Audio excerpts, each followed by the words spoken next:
Bank exam 2025 कोई भी aspirant banking के एग्जाम को क्रैक कर सकता है। बस वे किसी स्टेट लेवल एग्जाम हो या सेंट्रल लेवल एग्जाम की तैयारी क्यों ना कर रहा हो दोस्तों, अगर वे चाहे तो वे बैंक के एग्जाम को क्रैक कर सकता है। वे न्यू एस्पिरेंट भी दोस्तों जिनको ये पता ही नहीं है कि हम भी बैंक के एग्जाम को क्रैक कर सकते हैं। बस हमें बैंकिंग के एग्जाम की स्ट्रेटजी पता होनी चाहिए कि बैंकिंग के एग्जाम की स्ट्रेटजी क्या होते हैं एंड इसके सिलेबस क्या होते हैं। अगर ये दो बातें वो फॉलो कर लें तो बैंक के किसी भी एग्जाम को या बैंकिंग के आईबीपीएस के द्वारा जो कंडक्ट कराए जाते हैं, RRB PO clerk, PO CSA, SBI PO clerk, ये 6 एग्जाम आपके पास बिग अपॉर्चुनिटी लेकर के आया है। बस आप इसकी स्ट्रेटजी को फॉलो करिए और एक बार में बैंक के किसी भी एग्जाम को क्रैक करिए। क्या स्ट्रेटजी फॉलो करनी है दोस्तों, तो दोस्तों हम सभी बातें करेंगे, सभी चर्चाएं करेंगे। जब तक आप इस वीडियो को शेयर करिए, लाइक करिए, चैनल को सब्सक्राइब कर लीजिए और हमारे साथ बने रहिए। आज के इस क्लास में जो आप उपस्थित हुए दोस्तों, ये बात जानने के लिए, ये बातों पे डिस्कस करने के लिए कि अगर हम न्यू एस्पिरेंट हैं तो क्या हम बैंक के एग्जाम को 2025 में फर्स्ट बार में क्वालिफाई कर सकते हैं।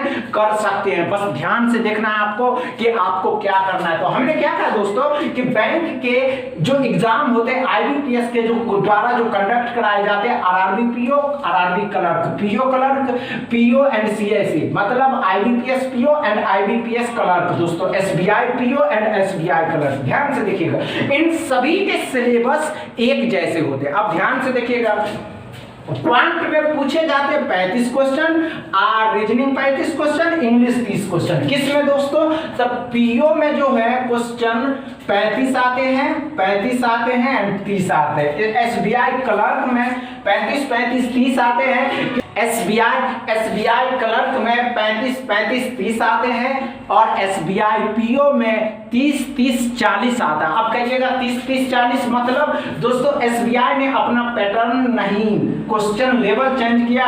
क्वांट पूछता है 30 क्वेश्चन, रीजनिंग पूछता है 30 क्वेश्चन और इंग्लिश पूछता है दोस्तों, ध्यान से देखिएगा, 40 क्वेश्चन। अब हम आपको बताते हैं दोस्तों कि अगर आप बैंक के एग्जाम की तैयारी करते हैं, तो आप क्या क्रैक नहीं कर सकते। पहली बार आपके पास तो है बिग अपॉर्चुनिटी कि हम आईबीपीएस, आरआरबी, पीओ या क्लर्क एग्जाम की क्रैक कर सकते हैं। कैसे करेंगे दोस्तों, क्योंकि इसमें quant 40 question and reasoning 40 question पूछे जाते हैं। अब सोचिए दोस्तों कि ये 40 क्वेश्चन 80 नंबर का एग्जाम है जिसमें इंग्लिश नहीं है, तो क्या हम इस एग्जाम को क्रैक नहीं कर सकते? कर सकते हैं। अब ध्यान से देखिएगा, अगर 40 क्वेश्चन पूछे जा रहे हैं जिसमें से 4 डीआई आता है तो सोचिए 20 नंबर आ गए।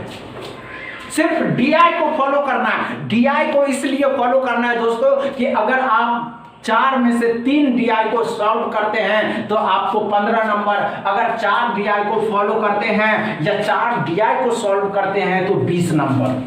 ये बातें क्लियर है। दूसरी बात, और इसमें तो स्पीड मैथ आएंगे ना दोस्तों, स्पीड मैथ को अगर आप टच कर लिए तो सोचिए 20 नंबर और 10 नंबर भी आ गया तो 30 तो आना निश्चय है ना दोस्तों। चलिए अब करते हैं रीजनिंग। तो रीजनिंग में पजल अगर 3 आ गए तो इसमें भी 3 पजल आ रहे हैं दोस्तों, 3 पजल आ रहे हैं तो इसमें भी आपको 15 नंबर दे करके जाएंगे या नहीं जाएंगे।